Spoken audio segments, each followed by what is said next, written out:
By the time the speeches started, I had already understood my position in the room. Table 19, near the exit, close enough to see the dance floor, far enough that no one would notice if I left. The venue was one of those restored industrial spaces, exposed brick, hanging lights, polished concrete floors that made everything echo slightly.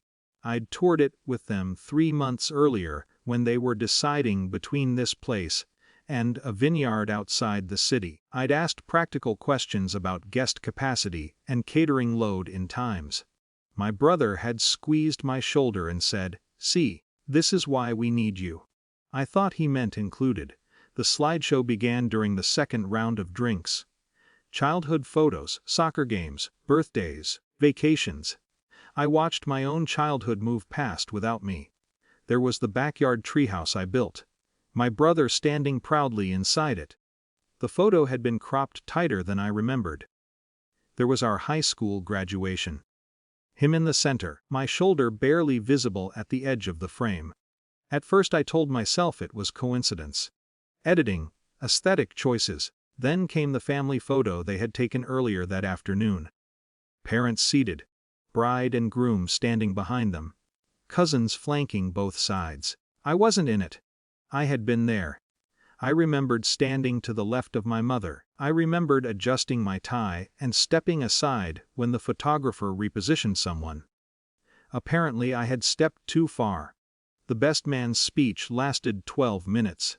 He mentioned my brother's loyalty, his humor, the way he always showed up for the people he loved. I clapped when everyone else did. No one mentioned that I'd paid the venue deposit when the original check bounced, or that I'd handled vendor contracts because my brother hated paperwork, or that when they were short on the catering balance 2 weeks ago, they'd asked if I could temporarily cover the final payment while the bride's father moved some funds around. "It's just a formality," she'd said, smiling. "We'll transfer it before the event." The charge was still pending on my card. After the speeches, I found my brother near the bar. "Hey," I said. "Quick question." He was flushed with champagne and attention. "Make it fast." I noticed I wasn't in the slideshow, or the family photo. He blinked, like I'd asked something mildly inconvenient. Before he could answer, his bride stepped beside him, lace sleeves catching the light. She tilted her head slightly, studied me. Then she smiled, not cruelly, just cleanly. "Honestly," she said, "we didn't want background characters in our memories." It landed without volume. No one else heard it. My brother didn't correct her. For a second, I felt heat behind my eyes, not anger exactly, more like recognition. Like someone had finally said out loud what had always been implied. Reliable. Supportive, not central. I nodded. "Got it," I said. I returned to table 19 and sat down. The first course was scheduled for 70:30. I knew because I'd confirmed the timeline with the catering manager 2 days earlier when she called about final headcount adjustments. At 70:12, I stepped outside under the string lights and dialed the number saved in my phone. "Hi, this is Daniel Hart," I said. Regarding tonight's event, her tone shifted immediately to professional warmth. "Yes, Mr. Hart. We're just about to begin service. I need to withdraw authorization on the final payment," I said.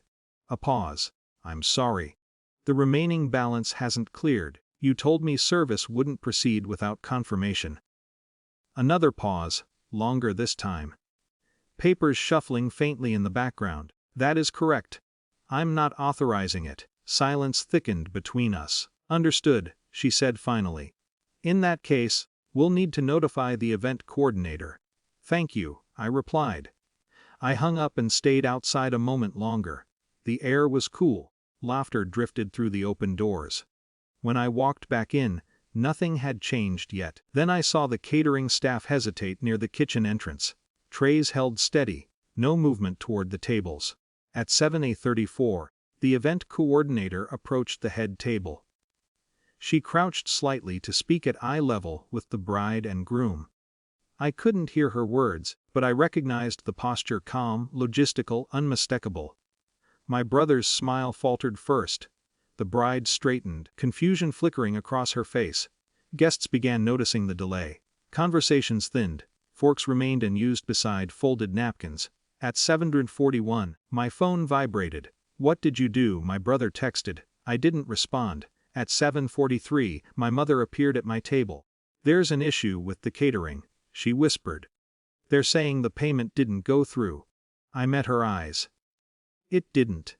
Her face shifted, hurt, then understanding, then something more complicated. "Why would you do this?" she asked. I considered the question carefully. "They didn't want background characters," I said. Across the room, I watched my brother stand and move quickly toward me. The bride followed, dress gathered slightly to avoid the floor. "What is going on?" she demanded, her composure thinning. "The final payment was on my card," I said evenly. "You said you'd transfer it before the event." "We were going to," she snapped. "This is humiliating." I looked at her for a long second. "Being edited out was humiliating," I said quietly. My brother's jaw tightened. "You couldn't just talk to us." "I did." Silence stretched between the four of us. The event coordinator hovered nearby, professionally neutral. "What can still proceed if payment is made immediately?" she said gently. "Otherwise we'll need to delay service." The authority in her tone wasn't emotional. It was procedural, concrete. My brother pulled out his phone. His hands weren't steady. "How much?" he asked. I told him the number. He stared at me. Something between anger and realization flickered there. "You are going to just sit there," he said. Wes. "Not to destroy the wedding.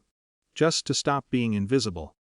10 minutes later, I received the transfer notification. I stepped aside with the coordinator and authorized the charge. At 8:02, the first course reached the tables. Applause broke out, nervous, scattered. The reception resumed, slightly dented. I stayed long enough to watch them eat. No one asked me to join the head table. No one added me to a photo. When dessert was announced, I stood, picked up my jacket, and walked toward the exit. My brother caught up to me near the doors. "You didn't have to do that," he said. "I know," I replied. He hesitated. "You're not a background character."